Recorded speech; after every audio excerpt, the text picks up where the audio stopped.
Salutations braves gens et bienvenue pour la pastille filmique de Lithos. Au programme de cet épisode, un film de 2015, Dragon Blade, de Daniel Lee. Mais... Attention, ce film n'est pas un film sur le cyclisme. Merci de votre compréhension. Alors, Dragon Blade ou bien... Tiang Yang Yongshi, bordel, qu'est-ce qu'il faut pas que je fasse dans cette émission, qui signifie général céleste en mandarin. L'histoire nous conte les pérégrinations d'un capitaine de patrouille, bref, un gendarme en dada parcourant la mythique route de la soie afin d'en protéger de tout envahisseur, des convois commerciaux et autres, ainsi que l'entrée de l'Empire de Chine. Et avant même de débuter le visionnage, c'est déjà le bordel rien qu'avec la compréhension du titre qui est OSEF. Je m'explique. Dragon Blade fait référence à un canif qui n'est absolument pas mentionné dans le film. J'imagine que c'est pour séduire le public des Américains fuckés. De même, la traduction littérale, Général Céleste, un poil plus crédible, est une figure ancestrale pour celui qui est fanat de la danse du lion. Cependant, le métrage narre l'histoire d'un petit soldat tiraillé entre son pacifisme exacerbé alors que son job est de buter des gens. Putain. De toute manière, le scénario oscille entre simplicité infantile et gros bordel politique généralisé. Traduction. J'ai rien compris au rebondissement de ce dernier et franchement je ne chercherai pas à comprendre. Parce qu'on s'en branle. Le capitaine, protagoniste principal, est joué par Jackie Chan. Jackie putain de Chan. Et j'en perds littéralement mon latin, jeu de mots à rebours, dès que je le vois à l'écran. J'en perds toute relative objectivité car je suis fan de Jackie Chan. Et je vais de suite préciser du personnage que représente Jackie, celui médiatisé tout en mettant sciemment de côté la réalité et ses sombres reflets. Mouais, foutre dehors sa gosse parce qu'elle est lesbienne, on aura connu mieux. Dépenser ses thunes pour des orgies tout en abandonnant femme et enfants, ouais, pas ouf. Sans parler des filouteries avec le parti communiste chinois après la rétrocession de Hong Kong du Royaume-Uni vers la Chine en 1997. Mais par pitié, s'il vous plaît, ne brisez pas le ghost que j'étais lorsque je rognais sans cesse les bandes plastiques des vidéocassettes du héros le plus fantastique des années 90. Oubliez les figures bodybuildées à la Stallone et autres Schwarzy et bonjour le maître du kung-fu, des cascades de méga barges et doté d'un visage rondouillard sympathique et au tarin caractéristique qui sauve la veuve et l'orphelin tout en cassant des bouches avec originalité et surtout avec humour. Beaucoup d'humour. Et beaucoup de cassage de bouche. Je me suis même amusé à tenir une liste de toutes les armes insolites qu'il utilise pour tataner du bad guy. Des robes et autres rouleaux de tissu, des bancs, une échelle même, un scalp. Sans oublier un putain de vélo pour ne citer que ces éléments. Ben ouais, j'ai grandi avec le marin des mers de Chine, le combat des maîtres et sans omettre Jackie Chan dans le Bronx. C'est quand même un petit bonhomme hyperactif qui a révolutionné le monde du cinéma d'action à l'international. Pas pour rien qu'on lui a refilé un Oscar d'honneur en 2018 pour l'ensemble de son œuvre et de sa contribution. Et pas que pour le cinéma d'ailleurs, c'est que ce bon vieux Jackie a inspiré un certain Akira Toriyama, feu le papa de Dragon Ball, le manga qui a permis d'asseoir la culture japonaise dans le monde entier. C'est qu'au départ, le caractère de Son Goku est calqué sur celui de Jackie, jusqu'aux tenues aussi. Et bien évidemment le dynamisme des scènes de baston où tu ressens les coups par l'image. Que ce soit pour la BD de Toriyama mais aussi à l'écran pour des scènes d'action de Jackie. Faut préciser que dans le cinéma hongkongais de l'époque, les scènes de tatane étaient chorégraphiées, comme des danses, et filmées de manière ultra saccadée. C'était impressionnant à voir, il suffit de Théma la 36e chambre de Shaolin pour s'en donner un exemple, c'est aussi un putain d'album du Wu-Tang Clan, ou bien les quelques films de Bruce Lee, mais bon. Les whoosh whoosh cling cling et les danses de robots, bah non.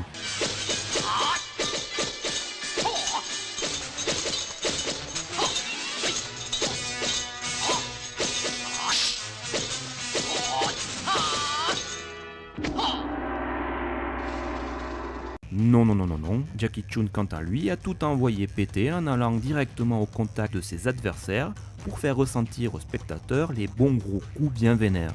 Il y a du câble, mais pas trop, afin de projeter le chaland châtaignier, mais surtout il y a l'emploi de la magnésie pour faire voler de la pousque à chaque coup porté. Les chorégraphies sont en plan séquence et bien sûr, il y a une légère accélération de la bobine pour augmenter la vitesse. Et puis, il faut surtout pas oublier les acrobaties de tarés et les cascades toujours plus spectaculaires et risquées, souvent piquées mais sublimées à Buster Keaton et Jean-Paul Belmondo. Ah, et si vous ne connaissez pas Buster Keaton, arrêtez tout et allez taper meilleure cascade du bonhomme sur YouTube. Ce qui m'interroge, c'est pourquoi, sur une filmographie de 122 longs métrages, j'en ai vu à peu près 80, j'ai été interpellé par Dragon Blade au point d'en faire un premier épisode sur le type au lieu d'un autre métrage plus caractéristique. C'est-à-dire, qui connaît ici Dragon Blade? Non mais ne levez pas la main, ça sert à rien car je vous vois pas, mais moi-même je suis tombé des nues lorsqu'en matant Les Ailes de l'Enfer pour la Tronambienne 2 fois, je suis tombé sur l'existence de ce métrage qui n'est jamais sorti en salle française. Quoi? Quel est le lien avec un film de Nicolas Cage et la pastille du jour? Suspense. Découvrant donc de manière impromptue l'existence de cette galette, je l'ai commandée bien évidemment aussi sec. Et honnêtement, je n'en attendais que dalle, et pourtant, j'ai été soufflé. Bigrement espanté. Wow! Essayons de comprendre cela. Donc le film commence avec 2 tribus aux tenues riches et bariolées, c'est pour permettre de les reconnaître, c'est qu'il y en aura 37 de tribus tout au long du visionnage du film. Des tribus donc qui s'apprêtent à se foutre vénèrement sur la gueule pour une raison. Mais on se fout de la raison. En fait, j'en sais rien. Bon. Quand tout à coup surgit Jackie qui... Bordel, mais il pète la classe le bourre. À 61 ans durant le tournage, il en paraît déjà 30, hein. Mais ce look quoi. Cheveux longs tressés, barbichette impeccable et une noire de G, et puis cette tenue. Mais cette tenue, alors je suis incapable de la décrire, hein, je suis trop mauvais pour ça, mais merde, il a chopé un stuff légendaire lors d'un précédent loot. Hein. What? Ceci était un langage de geek pro RPG. RPG pour Role Playing Game, ou jeu de rôle en français, dont l'un des plaisirs est de tataner du mob, de l'ennemi ou du monstre, hein, pour gagner de l'équipement qui pète. Ouais, alors allez plutôt chercher sur Google la tronche qu'il a, ce sera peut-être plus simple. Réflexion, cette allure plutôt, me fait beaucoup penser à celle arborée par Alexandre Astier dans le premier volet de Kaamelott. C'est que j'ai eu la même réaction. Putain, non, ça y est, j'en ai marre. Non, moi je crois qu'il faut que vous arrêtiez d'essayer de dire des trucs. Alors est-ce une coïncidence rigolote qui n'en est peut-être pas une? Franchement, j'en sais rien. Je vous jure, c'est pas bien.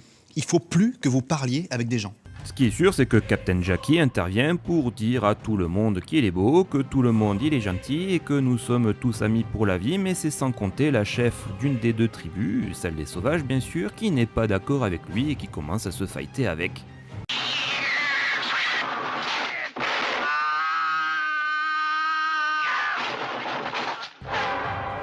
Bon, ce n'est pas la meilleure scène d'action du monde, Chan est vieillissant, ça se voit, même ses pitreries sont mollassonnes, mais bon, la scène se conclut par sa victoire et nous, on apprécie de mater le cul nu de l'actrice dont le personnage tombe instantanément amoureuse de notre capitaine pourtant déjà marié. On juge très fort. Oui, parce qu'une fois cette scène d'action terminée, on enchaîne de suite avec de l'exposition où notre capitaine rentre chez lui ou attend sa meuf, qui est maîtresse.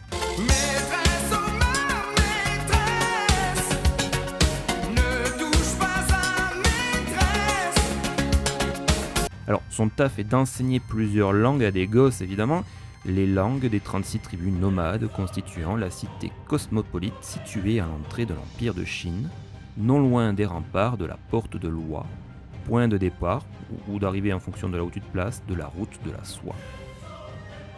Le rythme est effréné. Les séquences s'enchaînent sans aucun temps mort et je pense surtout que ça permet de masquer les inconsistances du scénario. Parce qu'ensuite, on ne sait pas pourquoi, Jackie est victime d'un coup monté par le préfet de la cité, type qu'on ne verra jamais, afin de le discréditer pour une raison qu'on ignore. Il va ensuite être exilé dans une garnison pitée aux fameuses portes de Loi. Il a pour punition impossible de réparer les remparts de cette dernière en moins de 15 jours.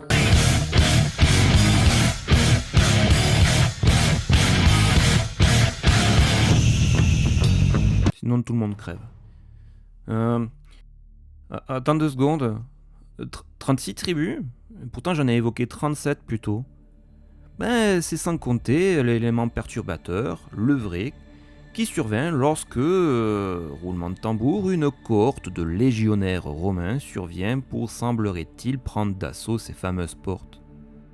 Des soldats romains, menée par le général John Cusack. Pardon ? Le John Cusack ? Ouais. Et vous avez du coup le lien avec les ailes de l'enfer en prime. Je me demandais ce qu'il était devenu le bourg. Pas grand chose. Je poursuis. À ce stade, tu penses donc que les Romains viennent envahir le point de départ ou d'arrivée, je vais pas faire cette remarque à chaque fois, de la route commerciale, mais il s'ensuit surtout une baston entre John et Jackie qui en a profité pour revêtir sa plus belle armure. Non mais les costumes quoi, ils sont peut-être un peu too much, il le faut avouer, mais ils sont magnifiques. C'est que Cusack pète aussi la classe dans sa cuirasse. Une cuirasse qui lui donne l'air d'être un bon gros bourrin. Dès le départ, Jean-Luc Bourrin n'était pas gâté par la nature, un nom à la con, une gueule de paf et une intelligence tout juste normale. Et c'est un bon gros bourrin. La baston entre lui et Captain est vraiment cool tout en mettant en scène deux styles de combat bien distincts. Celui d'un kung-fu agile et virevoltant contre la rigueur spartiate... ça marche pas. Contre le style rigide et puissant du légionnaire romain habitué à casser des bouches avec les copains. Oh là là, ces coups d'épaule et l'enchaînement au glaive, la méga classe. Là ouais, t'es dedans, et il paraît que c'est bien Cusack qui a fait ces scènes d'action. Apparemment, le bougre a un bagage de kickboxer de derrière les faillots. On dit fagot, Igna. Je vous merde. Les chorégraphies sont signées Jackie Chan d'ailleurs. J'en profite pour mentionner les scènes de bataille de manière générale qui font le sel du métrage, d'autant plus lorsque les Romains s'y mettent. Parce que mater leur tactique martiale avec les lances et les gros boucliers qui font corps rendent extrêmement bien à l'écran. T'as un peu l'impression de jouer à Age of Empires mais avec le zoom à fond sur les troupes. Prostagma, Πρόσταγμα, prostagma, πρόσταγμα, πρόσταγμα, prostagma, prostagma. πρόσταγμα, εισβολή. Ah et le grand méchant est interprété par Adrian Brody. C'est lui-même qui joue ces scènes d'action également. C'est tout aussi chouette. Ouais, j'ai bien cité Adrian Brody, le pianiste oscarisé. Il joue dedans aussi. Et il fait le méchant. Non mais je le répète, quand j'ai vu l'affiche, j'ai pas compris sur le moment. Qu'est-ce qu'ils foutaient là, ces deux-là ? Je vais y venir. Je passe viteuf sur le reste de l'histoire. Général John, qui a l'air imbibé d'alcool en permanence, je parle bien de l'acteur, pas du personnage, a fui pour sauver le jeune frère d'Adrian qui voulait le tuer parce que ce dernier était trop méchant pour avoir le trône de son père, le consul Crassus. Et que Daddy a nommé un gamin de 6 ans aveugle et casse-couille à sa place. On va s'aimer sur une étoile ou sur un autre. Non mais, j'insiste, le scénario n'a aucun putain de sens. Un peu comme la vraie gestion de la Rome antique quoi.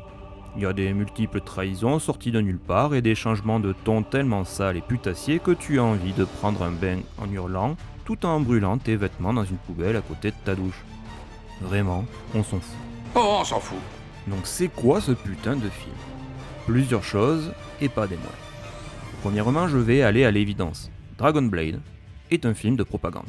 On accueille l'étranger à bras ouverts, il fout la merde chez nous, mais au final c'est nous les Chinois pacifistes qui gagnent à la fin, et ce sont les valeurs d'amitié et de communion entre les hommes, pas les femmes, qui l'emportent. Tous les autres qui n'adhèrent pas aux valeurs plus qu'explicitées dans le film meurent dans d'atroces souffrances. Qu'ils soient méchants ou bien gentils, rien à foutre de l'individualité, ce sont ceux qui portent et défendent ces idéaux qui priment. Ah, et puis si tu arrives à rallier à ta cause de l'occidental, c'est tout bénef. Secondement, quelles sont ces valeurs ? Tout simplement la paix entre les peuples, l'ode à la diversité, à la tolérance et même à l'entraide. L'ennemi peut devenir l'ami de demain. C'est naïf, hein ? Mais honnêtement, ça ne me dérange pas. À l'heure actuelle, je pense même que c'est nécessaire un peu de naïveté. Des messages simples de paix. C'est sympa le cynisme, mais ça devient vite chiant à la longue. Ce qui est dommage, c'est l'hypocrisie dont font preuve ceux qui expriment ces valeurs. On en parle du massacre des Ouïghours en 2018 ? Le tabassage des manifestants de Hong Kong lors de la révolte des parapluies en 2014, soit un an avant la sortie de Dragon Blade ? Ouais, qui plus est en prenant l'une des stars de Hong Kong les plus emblématiques en tant que héros de la Chine. Loin de moi l'idée de juger, mais recentrons-nous sur le film, voulez-vous.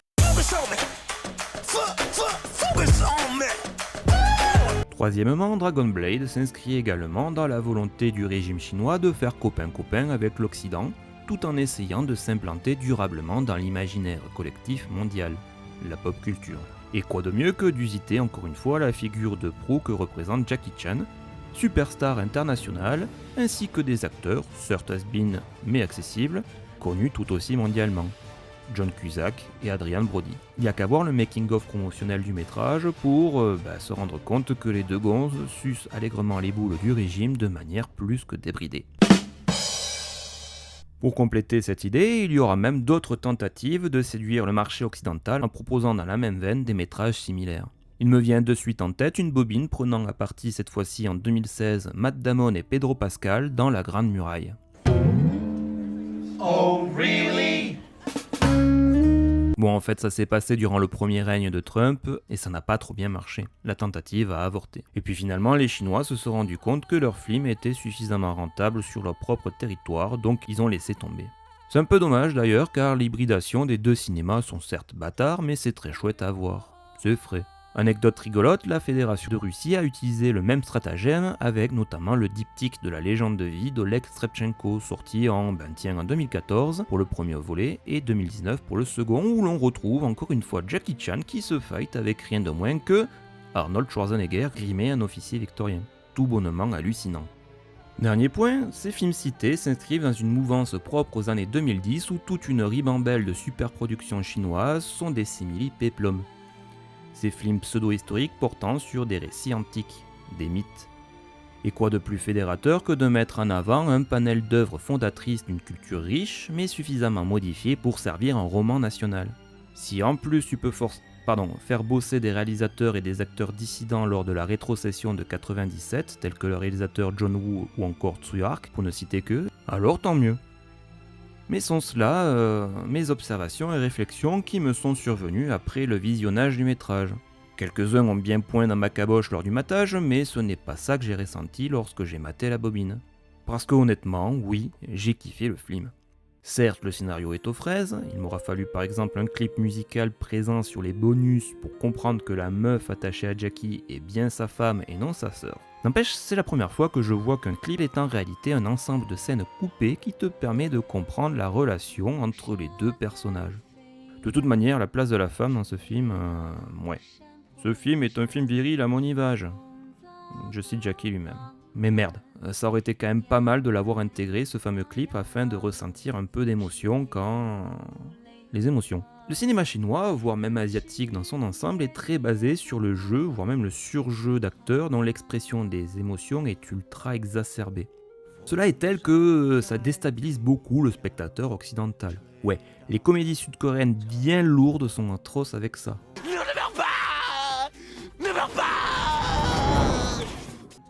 Infâme. La Dragon Blade, quand le gamin... D'ailleurs, ils ont choisi un métis occidentaux-oriental. Ouais, genre, je sais pas comment le dire et j'ai peur d'être discriminant, mais il joue un romain, quoi. Fils de notable qui plus est, donc connaissant certains penchants pour la consanguinité de certains de ces notables, les traits physiques particuliers du gamin ne jouent pas trop en sa faveur. Bref. À un moment donné, le gamin chiale et tu n'as qu'une seule envie, c'est qu'il ferme sa gueule par toutes les manières possibles. Et ça nous coupe la chic vis-à-vis du drame qui se joue devant nos mirettes. Ça ne marche pas trop pour un public occidental habitué à plus de retenue. Par contre, à d'autres moments, cette surexpression émotive fonctionne grave. Exemple. Général Cusack et Captain Jackie, ainsi que leurs hommes, font à Miami. Face à une péripétie, ils doivent entreprendre un travail herculéen et pour survivre, ils n'ont comme unique solution que de coopérer malgré leurs différences. Dans une séquence grandiose, il faut l'avouer, ils y parviennent. Le génie technologique et la discipline romaine sauvent les Chinois. Franchement, aucune des deux cultures ne prend le pas sur l'autre à ce stade du film. Elles sont au même niveau et elles se complètent même. Puis c'est la fête. Jackie Chan et ses potes sortent les guindous et Tustopadeno, tapant sur leur casserole, entonnent une chouette chanson sur la paix, l'amitié et tout le totim. Alors en tant qu'artiste complet, élevé à la dure à l'école du cirque de Pékin, ses parents l'ont abandonné étant gosse, Jackie est un très bon chanteur. Il signe souvent et depuis longtemps les thèmes de ses films. Bref, à la fin du morceau, le gamin insupportable souhaite chanter également. Ah putain, non pas ça, merde. À l'écran, c'est grand silence. Il pense certainement comme moi. L'assistance s'assied donc et seul Cusack et quelques-uns de ses légionnaires retranchés dans un coin sans gaule à ses côtés restent debout. On aide le gamin à se lever et à rejoindre Jackie sur l'estrade. Le silence est toujours présent, tel un poids qui prend de l'ampleur toujours plus croissant. Et puis ça y est, le môme, a cappella, se met à entonner quelques mots de sa voix d'ange. Oh, vraiment, ils l'ont fait. les paroles sont à latin. À la fin de ce premier couplet, l'ensemble des légionnaires se lèvent et tous se redressent au garde à vous, le poing claudiquant contre leurs armures. Second couplet du gamin. J'ai la chair de poule. Et au troisième, telle une seule voix, l'ensemble des soldats se mettent à chanter également. À l'unisson, une tonalité basse et caverneuse. Le chant du gosse toujours mis en avant. Les sous-titres nous révèlent le contenu des paroles. La patrie, l'exil, la nostalgie de son foyer que le légionnaire ne retrouvera qu'à sa mort inéluctablement. Jackie Chan ne pipe mot de ses paroles bien sûr, mais il comprend le message derrière les notes et les syllabes. La musique comme langage universel. Il se lève, intime à ses hommes de faire de même. Tous communient et quant au dernier couplet, ce sont les voix des soldats qui prennent le pas sur la voix du gamin relégué en arrière-plan. C'est un cri du cœur et certains soldats pleurent. Toi, spectateur qui t'es fait surprendre, tu n'en es pas loin. La destinée funeste de ces soldats, auxquels tu t'es attaché, est scellée à ce moment-là. Un très chouette moment de cinéma.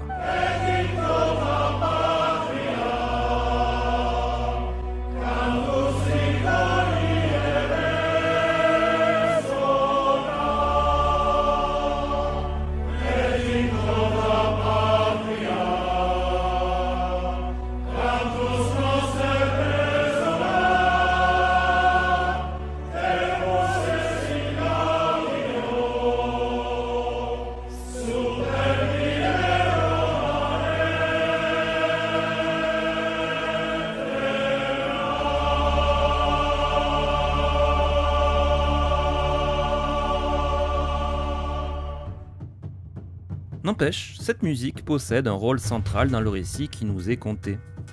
La bande originale se veut très riche et diversifiée par de nombreux instruments et sonorités collant à l'idée que se faisaient les exécutifs sur les différentes tribus qui composaient, au conditionnel, les 37 nations en relation dans cette région du globe à cette époque. C'est d'autant plus marquant lors de la scène finale, un poil pompé, autre jeu de mots, au Seigneur des Anneaux et à Gladiator, putain les aigles quoi. Bref, les 36 tribus se réunissent pour vaincre les envahisseurs. Lors de l'assaut final, on nous montre chacune de ces tribus jouant un instrument différent. Tambour, trompette, des ouds, etc. Des compositions œcuméniques qui se superposent au fur et à mesure pour constituer un bœuf animant la baston finale. Alors bien évidemment, toutes les tribus ne défilent pas vraiment, mais comme on ne nous les a jamais vraiment présentées en bonne et due forme, cette idée de mise en scène est excellente et fonctionne à merveille. Encore une fois, c'est par la musique que ces peuplades oublient leur discorde et s'associent pour lutter contre l'envahisseur par la force du cœur et de l'âme. Et pour finir, sur les tribus, et comme ce serait juste chiant de les présenter toutes façon liste de courses, l'effort a surtout été mis sur les costumes et les accessoires. On reconnaît chacune d'entre elles par leur attirail caractéristique et riche, très riche. Peut-être un peu trop, mais qu'importe, ça a quand même un peu de classe. Je l'ai évoqué tantôt, mais laissez-moi développer un poil plus maintenant.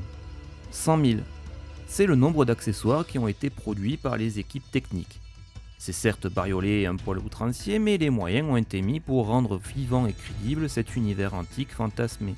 En sus du son, c'est par l'image, les costumes et les décors que le réal a donné vie à son monde, et cela fonctionne, du moins à mon sens. Très daté 2010, avec cette connerie de cinéma 3D certes, mais vraiment ça marche. Bon, il y a aussi le nombre de figurants et de personnel pas cher qu'ils peuvent avoir qui aident beaucoup. D'ailleurs, c'est l'un des trucs phares des péplums chinois, c'est qu'ils ne lésinent pas sur les moyens. Quand il faut du bonhomme, il y a du bonhomme. Ça rend les scènes plutôt grandioses. J'aime bien les péplums chinois. Plaisir coupable du coup ? Oui, carrément. Pour conclure, laissez-moi vous raconter ce qui m'a le plus fumé dans le film. Plusieurs fois, durant le métrage, on croise le personnage d'une reine d'un royaume à la con. Et puis, il y a le sentiment fort en voyant la trombine de l'actrice que tu la connais bien quand même. Et pour cause, il s'agit de Laurie. Je ne déconne pas, c'est bien Laurie, Miss Positive Attitude, et ta meilleure amie toujours là pour toi, etc. Et qu'est-ce qu'elle fout là, putain ? C'est parce qu'elle s'est faite empapaouter par un ancien champion du monde de kung-fu français, oui ça existe, rencontré lors d'un festival du film de Beijing, parce que pourquoi pas, et qui l'a convaincu de se lancer dans une carrière ciné. Le mec en question est Jean-Marc Ménéo, qui a réalisé un film d'action produit en Algérie, Les Portes du Soleil Algérie pour toujours, et où Laurie partage l'affiche avec Smaïn, putain, et il joue Une tueuse à gages, brune, ça ne s'invente pas. Alors, en attendant de mettre la main sur cette pépite qui me paraît être un merveilleux nanar, Rien ne m'empêchera de réaliser notre projet. Vous nous avez volé notre pays. On est parti comme des chiens, on revient comme des lions. Ah, si tu pouvais fermer ta gueule, ça nous ferait les vacances.